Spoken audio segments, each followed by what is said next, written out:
This week at Chateau de Pernon, we reveal the next step in the incredible reawakening of the chateau's wallpapers. Our baker puts our remarkable 18th century bread oven to the test.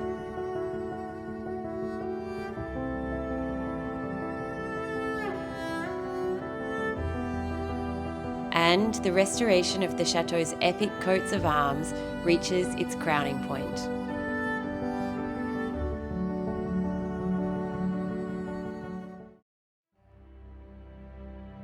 Last week, we took you on a journey to discover Pernon's rare and exceptional collection of original wallpapers, which were gradually uncovered as we started the restoration of this magnificent chateau.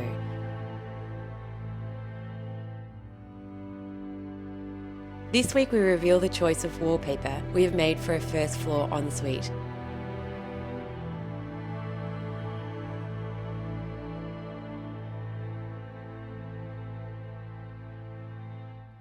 The story of its discovery,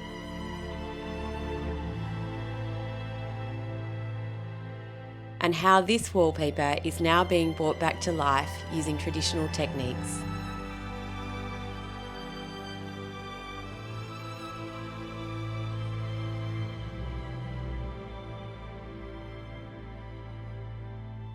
Well, it is an incredibly exciting day here at the Chateau because today we are going to finally lay the incredibly beautiful bespoke wallpapers that have been created for this first floor ensuite.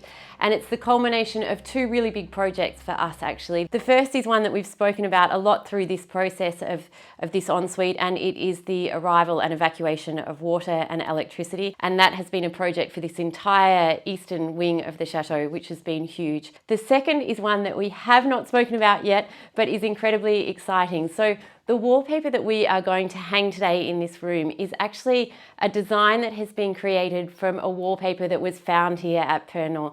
Now, as you know, Pernon has an incredibly rich collection of beautiful 18th and 19th century wallpapers, and this is an 18th century wallpaper that we found in a small room here under multiple layers of more recent wallpaper. And we have partnered with the wonderful company Farrow and Ball to create this wallpaper. And not only are we going to hang it here at Pernon, this paper forms a collection called the Pernon Papers, which is a collection of 5 wallpapers that Farrow and Ball have created, inspired by 5 wallpapers found here at Pernon. And so in the reawakening of Pernon, we're not only reawakening the chateau, we're reawakening these incredible designs that were created by artisans 250 years ago and returning them back to Pernon.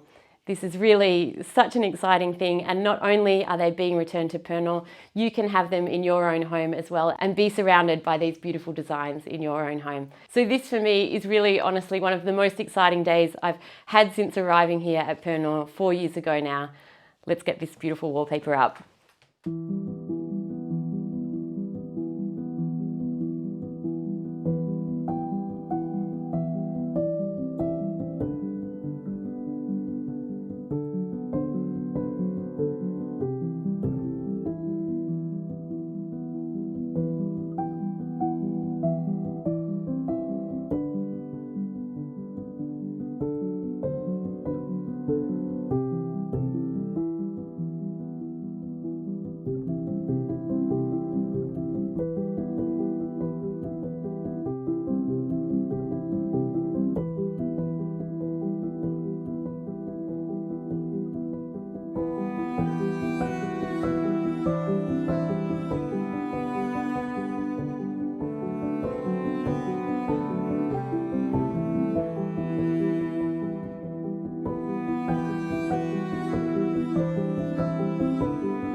Aujourd'hui, on va coller un élément de volute du fronton sud.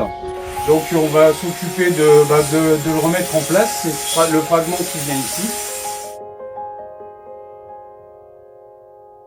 On va nettoyer bien les surfaces. Ensuite, on va dégraisser avec de l'acétone.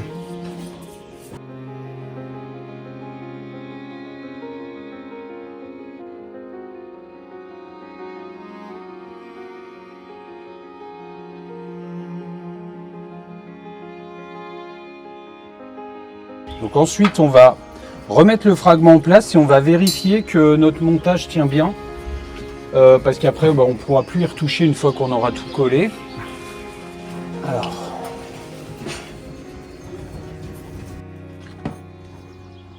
Donc là, il faut toujours que les fragments soient bien jointifs. Et donc du coup ensuite, on vient mettre un petit fer. Alors cet élément-là, on appelle ça, dans le jargon, on appelle ça un bon à rien. C'est des morceaux de ressort à matelas qu'on coupe et puis qui nous permettent de vraiment gérer correctement le serrage des éléments sans trop forcer dessus pour éviter de les casser. Là, je prépare mon adhésif pour le collage.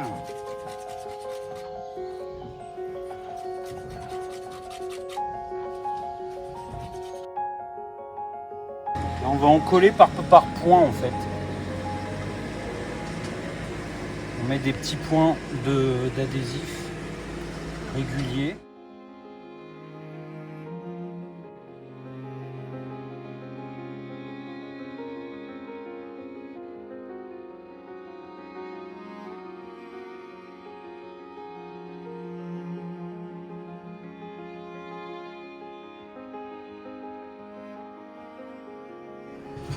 Et on va tout de suite vérifier que l'adhésif contacte bien en fait entre les deux fragments. Fin de collage. Voilà.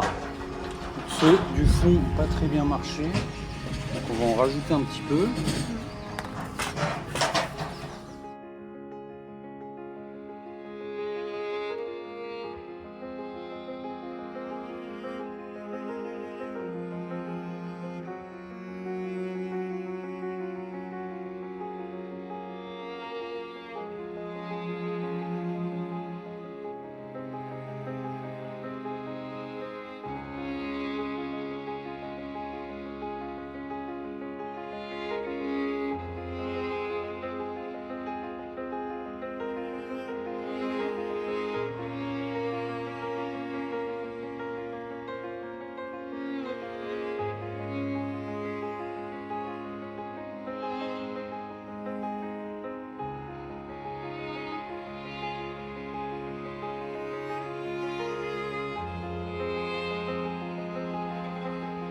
Là, je vais faire le ragréage de cet élément-là, donc de cette boule.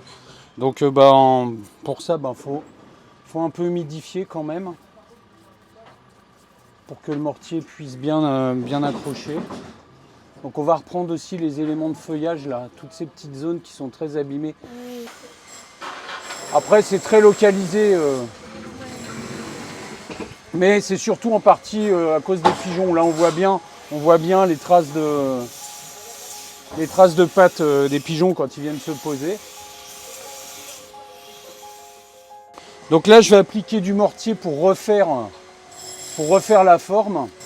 Bon, c'est important de boucher parce qu'après, c'est des zones où l'humidité, l'eau de ruissellement peut pénétrer et ça crée de nouvelles altérations. D'ici 1 heure, je pourrais revenir repasser et lundi, quand je reviens, en fait, je viendrai faire ma forme là.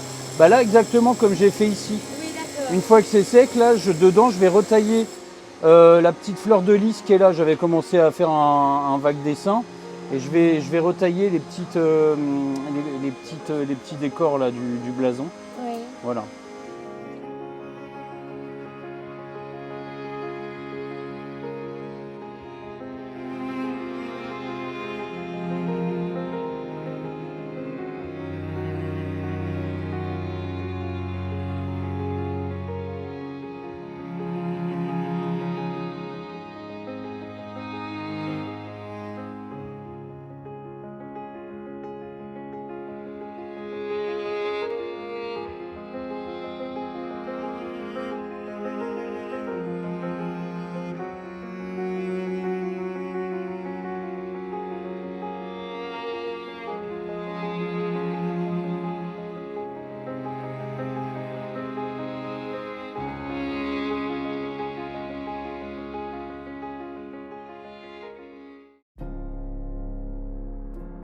Last week, we set to work cleaning the chateau's enormous 18th century bread oven.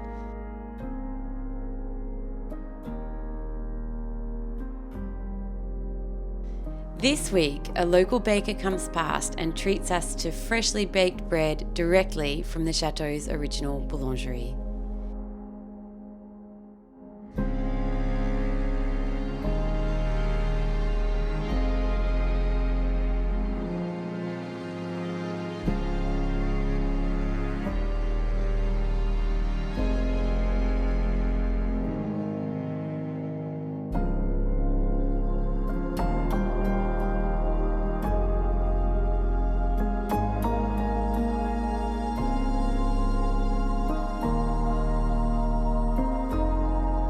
Donc là, c'est du pain à la bière Oui. qui a été farine, bière, lundi mélangée. Oui. Donc ça s'appelle une pouliche. Donc on a commencé la fermentation à température ambiante. Hier, on a mélangé la pouliche avec la farine à l'épeautre, de l'eau et du sel. Ok. Que mélangé, pas pétri. Donc on a tout mis en bac et la fermentation a fait le réseau glutineux. Et ce matin, on a divisé et façonné les pains. Donc, c'est-à-dire, tu as commencé il y a 3 jours. 3 jours. D'accord, ok. L'avantage, c'est qu'il n'y a pas de pétrissage, donc c'est très rapide. D'accord. Donc mélanger, ça prend 5 minutes lundi. Mardi, 5 minutes. Et ce matin, on a mis une demi-heure pour façonner, diviser, façonner. Et dans le four à pain, ça prend combien de temps? Là, ça va prendre plus de temps parce que c'est assez chargé en humidité. Donc du coup, j'estime à peu près 30-35 minutes de cuisson. Ah oui, d'accord, Ouais. ok. Ouais. Et pourquoi tu as choisi de faire un pain avec la bière? En fait, à la base, j'ai choisi ce pain, pas forcément par rapport à la bière, c'est surtout qu'il n'a pas besoin de pétrissage. D'accord. Et le but, en fait, recherché, c'est de travailler le minimum le gluten pour qu'il soit le plus digeste possible. D'accord. Et en fait, la recette est basée sur de la bière. Donc, en fait, on est sur de la levure naturelle. Donc, en fait, les choses se font naturellement. Et du fait qu'il n'y ait pas de pétrissage, ça se digère encore mieux. Donc, c'est encore plus naturel. Donc, c'était réellement cette démarche de développement de pain. On va dire qu'on est sur de l'essai. Ça fait à peu près 6 mois qu'on essaye de maîtriser un peu tout ça. Parce qu'en fait, température ambiante, c'est-à-dire que des fois, dans le laboratoire, il fait 15 degrés, Oui. comme des fois, il fait 25. Donc, c'est-à-dire que c'est des choses où alors, il faut qu'on arrive à contrôler tout ça. Donc, c'est-à-dire, au lieu d'avoir 24 heures, des fois, de fermentation, la première, du lundi au mardi, par exemple, la première, au lieu de commencer à 5 heures le matin, on va le commencer à 13 heures. Donc, en fait, on va passer de 24 à 12 ou 16 selon la température. Donc, en fait, on est en apprentissage complet. Parce qu'on change complètement la technique qu'on nous a appris depuis tout le temps. Oui. Depuis 20 ans, on m'a dit faut pétrir, faut pétrir, faut pétrir. Oui. Et moi, ma démarche, je veux entamer une démarche inverse, zéro pétrissage, Wow, ok. pour maximum de digestion et retrouver le goût du pain. D'accord. Mais j'ai hâte de le goûter. Et c'est pas mal. Mon pain, quand je l'ai placé sur la sole, il a refroidi la sole un petit peu. Ah et oui, du coup, en fait, il cuit. Et le fait de le déplacer, c'est-à-dire que je le déplace sur une autre zone très chaude, donc ça risque de cramer mon pain, en fait. Ok, Pour ça, donc j'en ai laissé un que j'ai pas touché, on va pouvoir comparer. ok. C'est de l'expérimental encore. Ok, oui, bien sûr. Et là, on a quoi? Là, on a pain abricot noisette Oh, sur une base de farine tradition. Donc la farine tradition, c'est un label. Ça veut dire que c'est 100% blé. oui. C'est-à-dire qu'il n'y a pas de rajout d'acide ascorbique, de tout ça, donc de la vitamine C, comme il y a beaucoup dans des farines pour les dynamiser. C'est un pain qui est bon le matin, ou avec le fromage, par exemple, il est excellent, quoi. Parce que il y a de la noisette, de l'abricot confit, c'est excellent. Ça, c'est les mêmes. Oui. Ça, c'était durable. Et ça, c'est le pain Ça, c'est pain au seigle. au seigle. Seigle, c'est un pain de campagne. Alors, le seigle, c'est une variété comme le blé, Oui. mais très, très ancienne. Ok. Donc en fait, on est sur le blé préhistorique, on va dire. En fait, le seigle, c'est surtout cultivé en Bretagne. On va dire que c'est du blé sauvage Ok. qui a été domestiqué depuis la nuit des temps. La boulangerie, c'est aimer faire plaisir aux autres. c'est le partage, c'est du goût, c'est en fait c'est de partager en fait la boulanger, pâtissier, c'est faire plaisir en fait. Je veux dire, en pâtisserie, quand on fait une pièce montée, c'est pour faire plaisir aux yeux, faire plaisir aux convives. Et ben le pain, c'est pareil. Quand on fait un bon pain, c'est pour passer un bon repas. Oui. Un bon repas, c'est ce qui met tout le monde de bonne humeur. Oui, ok. Et ben concrètement, moi j'ai choisi ce métier parce que c'est ça, c'est de la bonne humeur, c'est de la joie. Quand je me mets en osmose entre guillemets, je me mets en mode levure. Je dis tiens, j'ai chaud, donc la levure elle a chaud. Il fait froid, je me sens pas bien. Oui. Ben, la levure, et ben en fait le pain il est pareil. J'ai pas de couteau, mais le mieux c'est de le rompre comme ça, tu vois. Là, sens. Moi, n'importe où, hein, quand je mange du pain, ma femme râle à chaque fois parce que c'est pas correct, mais je m'en fous. Je prends du pain, je le déchire comme ça et je mets le nez dedans. Et en fait, faites-le tout le temps. Oui. Et vous allez exercer vos arômes de pain, Ok. de nez. L'olfactif va. En fait, vous aurez des références de pain. Et petit à petit, en fait, à un moment donné, vous allez renifler, vous allez voyager. Vous allez vous retrouver dans un champ de blé où il a poussé. En plus, ce que j'aime bien celui-là, c'est que ça fait une mie un peu compacte. Donc du coup, au petit-déj, il n'y a pas de gros trous. Comme ça, on peut mettre une petite confiture qui va pas mal. Et c'est pareil, Wow. tu vois. Benoît, ça c'est incroyable. Ça, c'est bon, hein. C'est exceptionnel. Oh, yum.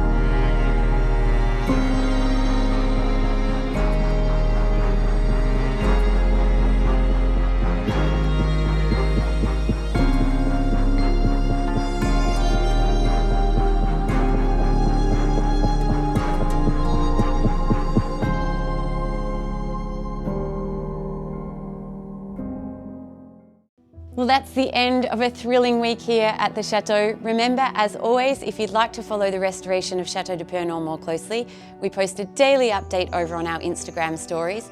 We post an exclusive weekly video on Patreon, where this week I take you on a tour of one of France's most impressive royal chateaux and explain its link with Pernon. Otherwise, just hit the subscribe button, remember to turn on your notifications, and we'll keep you updated here.